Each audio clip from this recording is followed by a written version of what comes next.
নমস্কার প্রিয় দর্শক বন্ধুরা, সবাইকে আমার পরিবারে স্বাগত। আশা করি আপনারা সবাই খুব ভালো আছেন। বন্ধুরা, আজকে আমি একটা নতুন রেসিপি নিয়ে চলে এসেছি।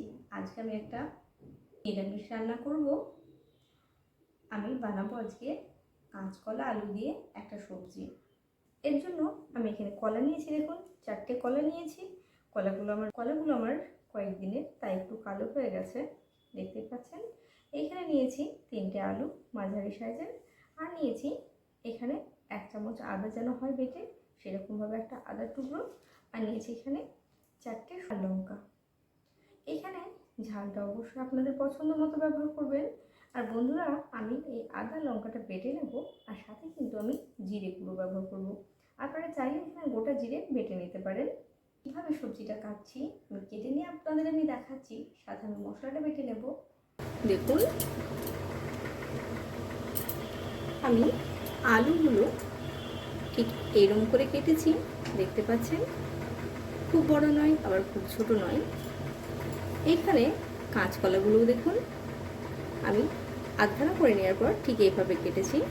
যদি খুব বেশি চওড়া হতো তাহলে কিন্তু আমি এইভাবে আর একটা কলাকে লম্বা করে নিতাম, 4 টুকরো করে তারপর কেটে নিতাম। যেহেতু খুব মোটা নয় কাঁচকলাগুলো, তাই জন্য আমি এইভাবে কেটে নিয়েছি, দেখতে পাচ্ছেন। বন্ধুরা, এইখানে আমি আদা লঙ্কাটা বেটে নিয়েছি, কড়াই বসিয়ে দিয়েছি। এবার দিয়ে দেবো কড়াইয়ে সর্ষের তেল। রান্নাটা সর্ষের তেলে বেশি ভালো লাগে খেতে। আমি এখানে তেল দিলাম টেবিল চামচে 2 টেবিল চামচ। তেলটা গরম হয়ে গেছে, দিয়ে দিচ্ছি শুকনো লঙ্কা, একটা তেজপাতা ছিঁড়ে দিয়ে দিচ্ছি সামান্য 5 ফোড়ন। এবার দিয়ে দেবো কেটে রাখা আলু, দিয়ে দেবো লবণ। এবার আমি অল্প পরিমাণ লবণ দিলাম, সম্পূর্ণ লবণটা দিইনি। আমি লবণটা দিয়ে দিলাম যাতে করে আলুগুলো খুব ভালোভাবে সেদ্ধ হয়, আর আলুটা তাড়াতাড়ি ভালোভাবে ভাজা হয়ে যায়। দেখবেন সবকিছু লবণ ব্যবহার করলে তাড়াতাড়ি রান্নাটা যেমন হয়ে যায়, রান্নাটা কিন্তু ভালো হয়। আমি ঢাকা দিয়ে এটা নেব, তাই আমি এটা ঢাকা দিয়ে দিচ্ছি। বন্ধুরা, এইখানে দেখুন আলুটা অনেকটা ভাজা হয়ে গেছে। এবার আমি এখানে দিয়ে দেবো কেটে রাখা কলাগুলো, কাঁচকলাগুলো। লবণ, আমি কিন্তু আগে লবণ দিয়েছিলাম, আর এবার এটা বিশেষ করে পুরো লবণটা দিয়ে দিলাম। অবশ্যই আপনারা আপনাদের স্বাদ মতো লবণটা ব্যবহার করবেন।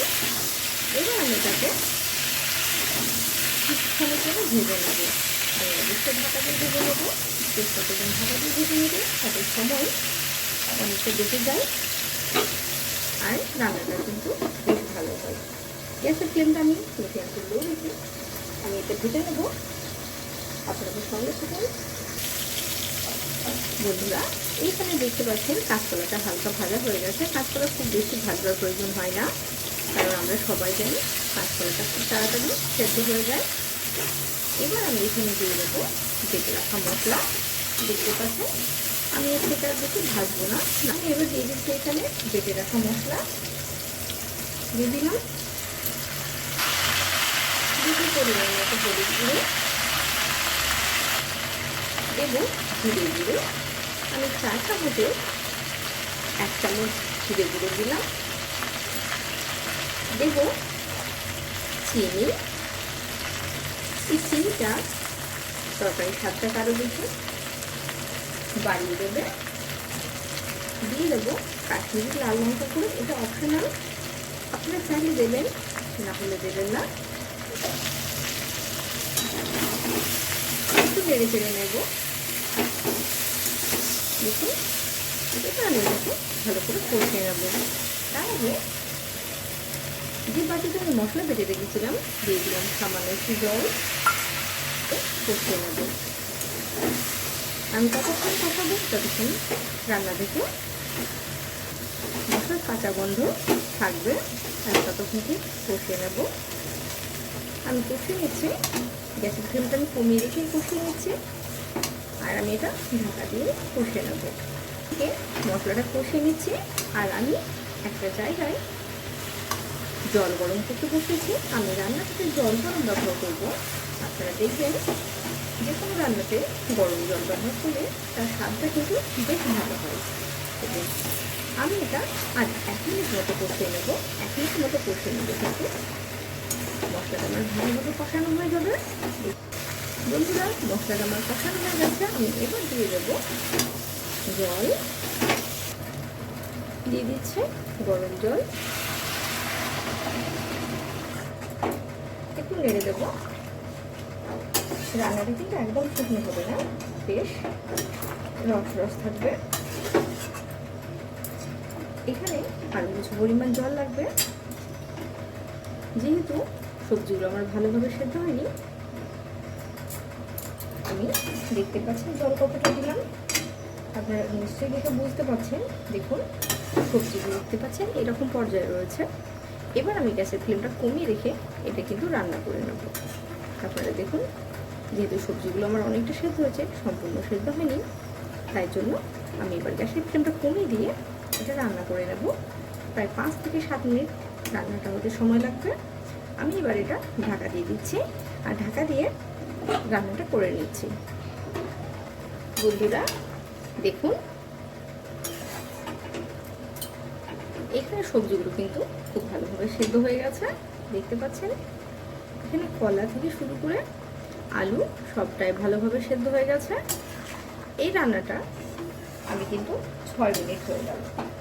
জল দেওয়ার পর আমি 6 মিনিট রান্না করে নিয়েছি।